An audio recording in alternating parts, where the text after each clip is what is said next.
Hello, hello. I'm Zachary Hines, and this is what you missed at the Straz.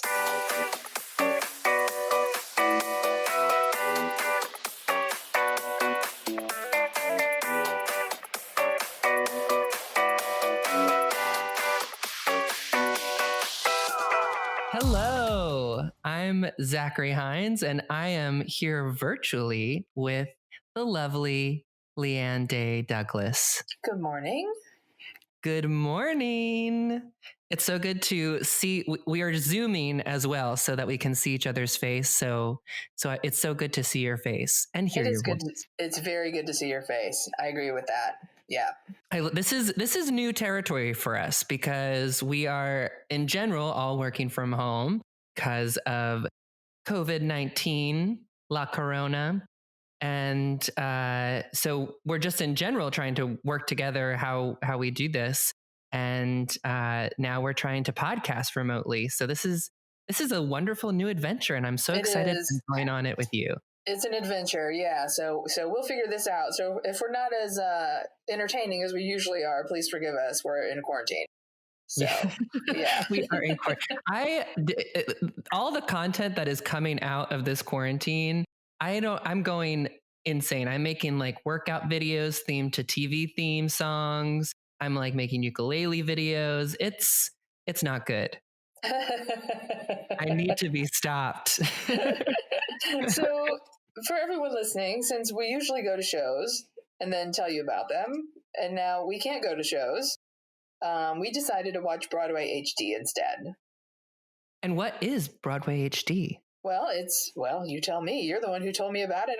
I didn't even know it existed until you said, let's watch Broadway HD. I love Broadway HD mainly because they're one of my 13 Twitter followers. But Broadway HD is basically the Netflix for Broadway shows. So they have a whole library of live staged musicals. So it's actually the live show that they're filming. And they also have movie musicals. And then they have a lot of kind of like weird 1960s avant-garde theater productions that were probably produced in England or something, but really cool stuff.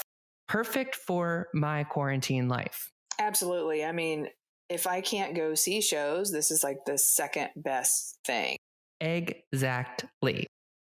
So we decided the best way to kick off our quarantine podcast series would be to watch. Well, actually, and I'll say this, the exciting thing is our listeners can now watch along with us. So That's you right. can now, oftentimes in real normal life, the show is already done by the time you listen to the podcast. So now there's a whole extra fun layer. But we watched 42nd Street because LeeAnn lives for a tap number. I love tap dance. Yeah, it's not a big secret, my love for tap dance. I mean, I talk about it, I think, every single podcast. So, yeah, I love the tapping. So we watched 42nd Street, and we also watched Gypsy.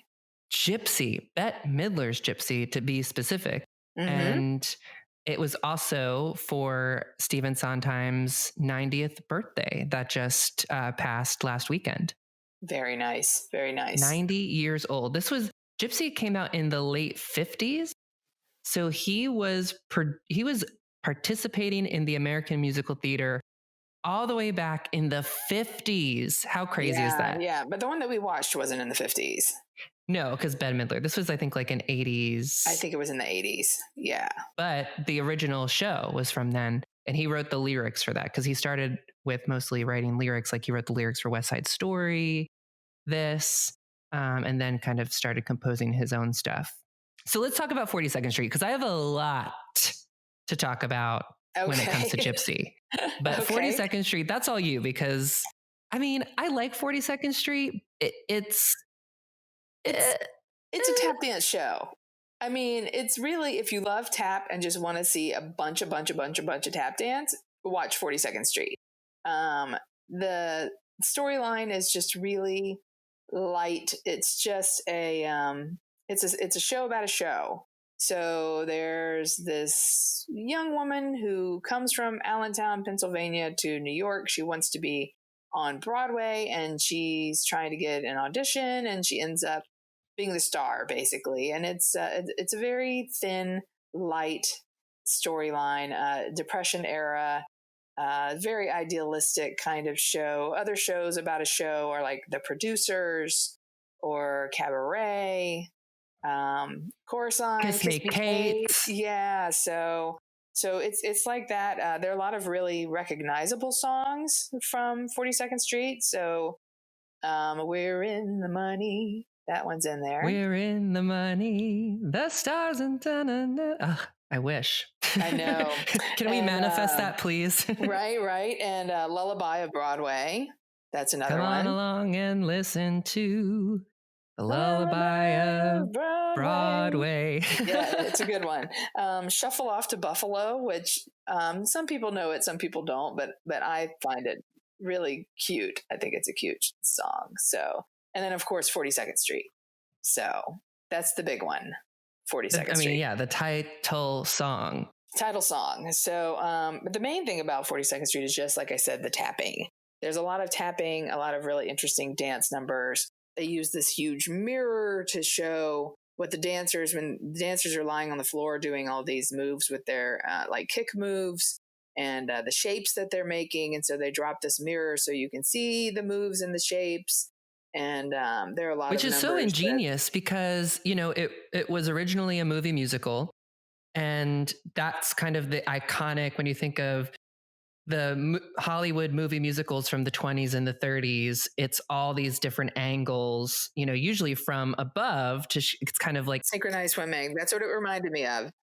Yeah. But when they transfer that to stage, you can't just transport the audience above the dancers. Right. That's right. So the use of the mirror, I thought, was really cool.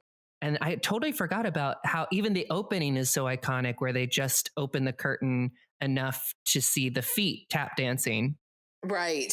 They just raise it a little bit so you can just see the feet, and then they raise it all the way. So it is like, this show is only about tap dancing. They should the curtain speech should be, this show is for LeeAnn Day Douglas.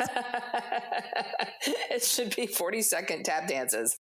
You get a tap number. Dances. You get a tap number. You get a tap number. Everyone gets a tap number. So yeah, it's all tap all the time, which is fantastic for me. I was just sitting there like a fool, grinning from ear to ear, just watching Broadway HD in my living room. So yeah, but that's really all there is to 42nd Street. There's not a lot to think about. That's pretty much it. So if you want to watch a lot of glitz, a lot of glamour, a lot of tapping, a lot of synchronized lighting effects with the tapping, you should sit down and watch it. Absolutely.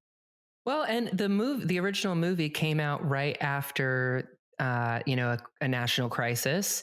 And, it was when people were looking for an escape. They were looking for that feel good entertainment. So I think if you need a little escape from the noise and the nonsense, then I can't imagine a better show than 42nd Street.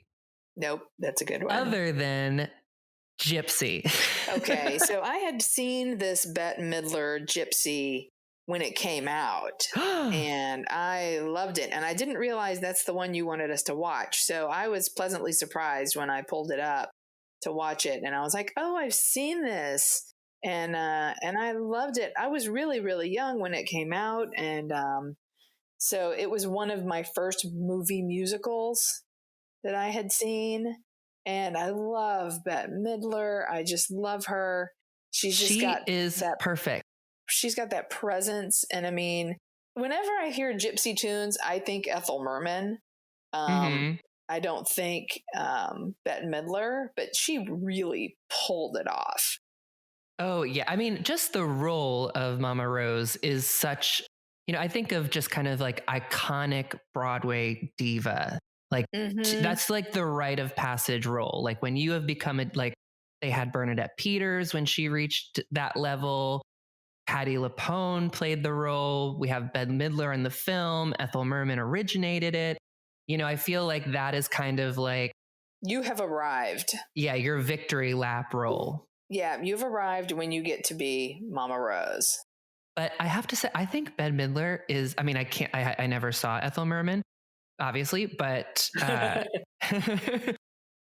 just moisturize really, actually 80 years. I'm as old as Sondheim, 90 years old. But I have never seen this. It's always been on my list.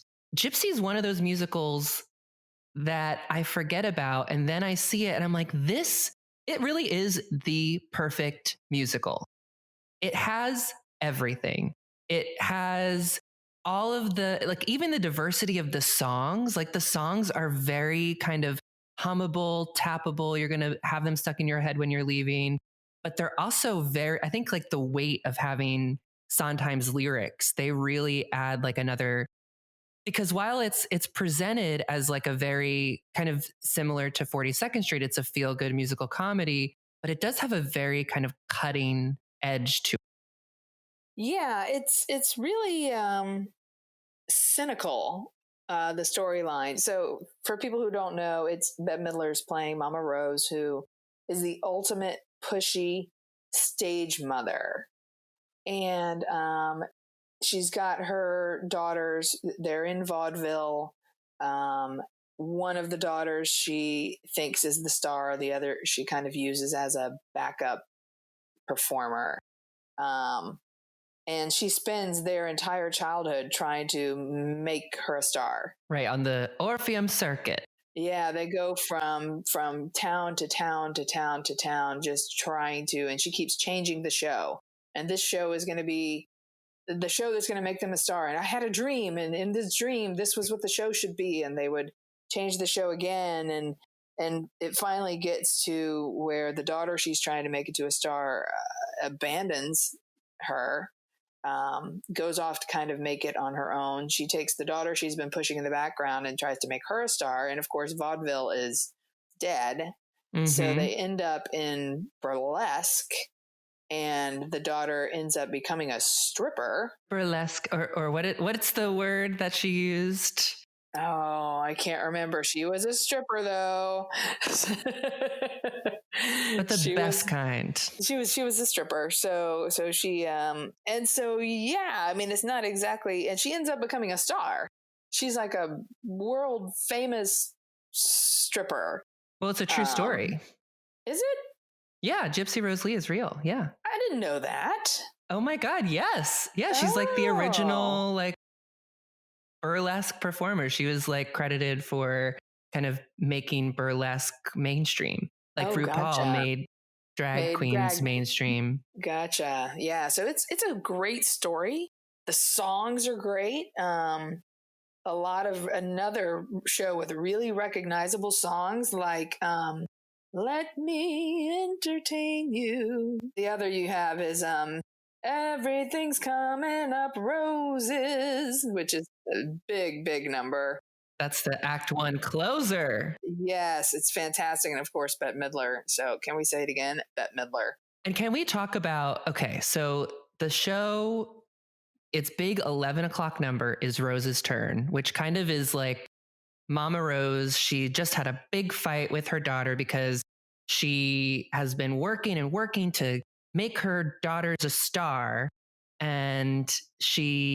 But it kind of ends in a way that she didn't imagine. Like she imagined having one of her children be a vaudeville star, but vaudeville is out of the picture and her daughter becomes a burlesque star. And that's where her talents are. And they're kind of having this fight. And the daughter is like, what did you do she's like, what did I do all this for? And the daughter's like, I thought you did it for me.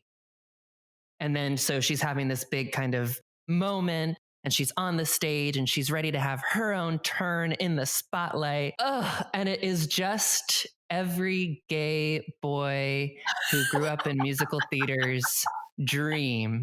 Sing it.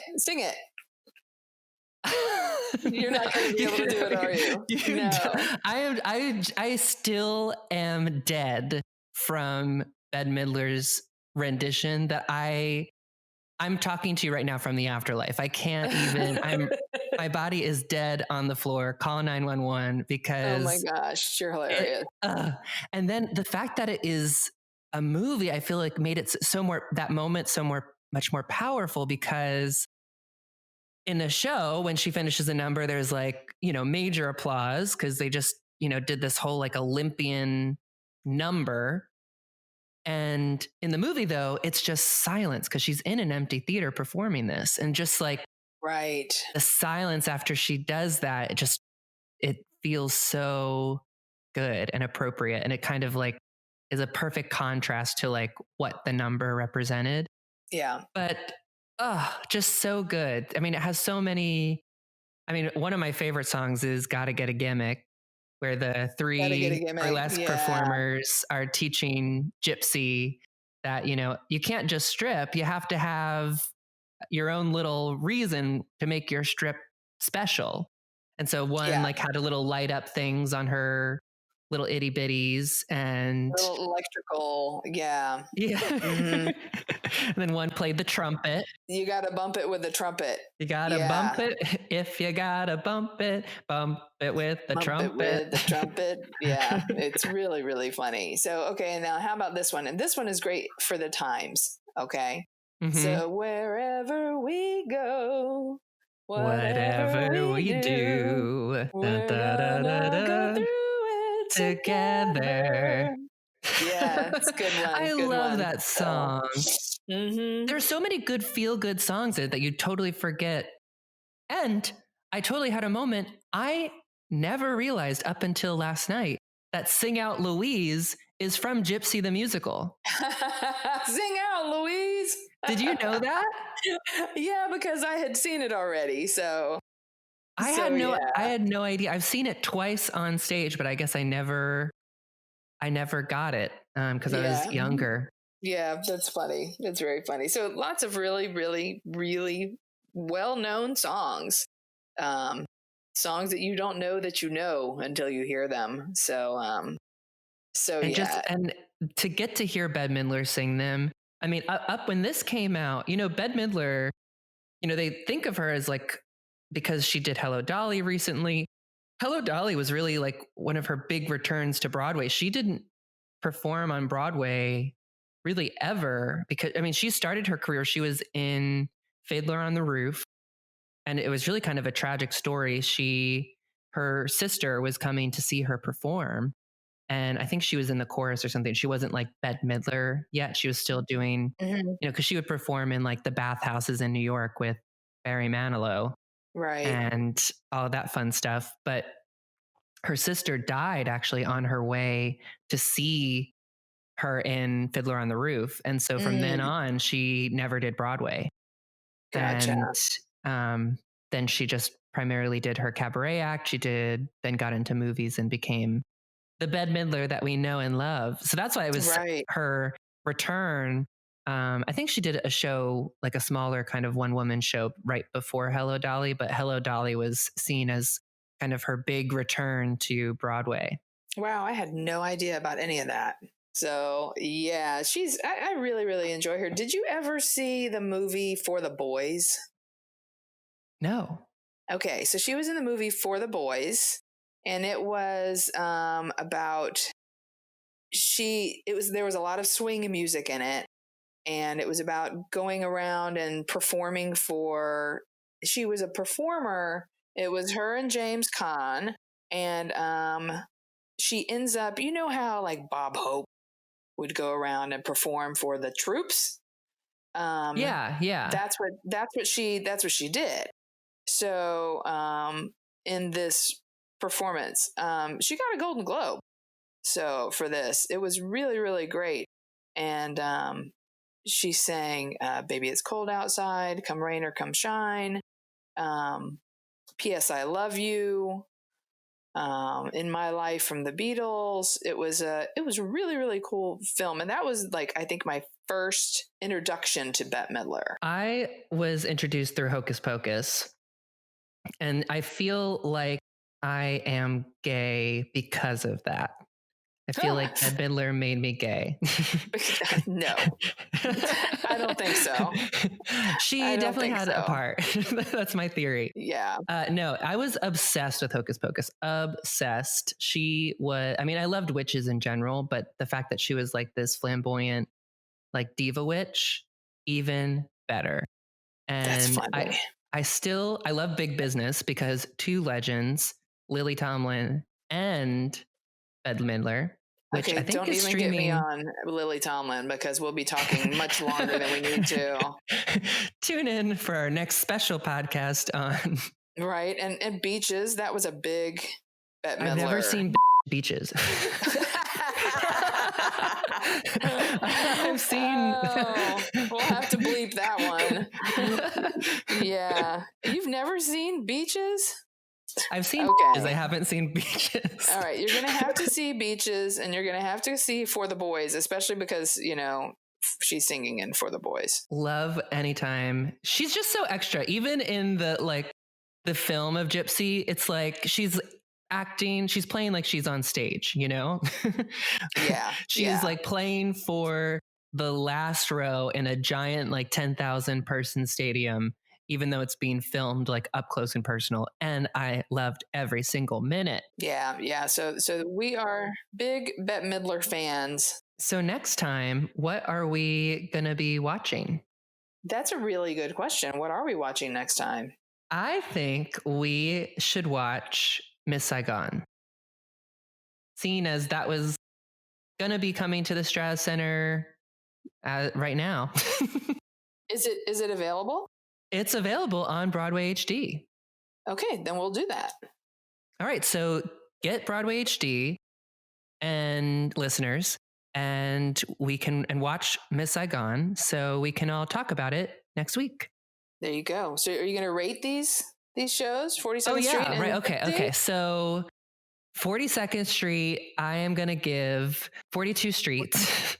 42 Streets. 42 out of 42 streets. Okay.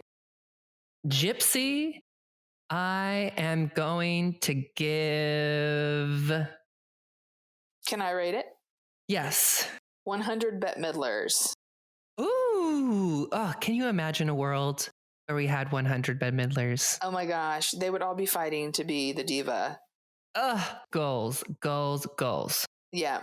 I agree. So 100 out of 100 Bette Midlers. Wonderful. Fantastic. It is the perfect musical. Go and watch these musicals. Let us know what you think.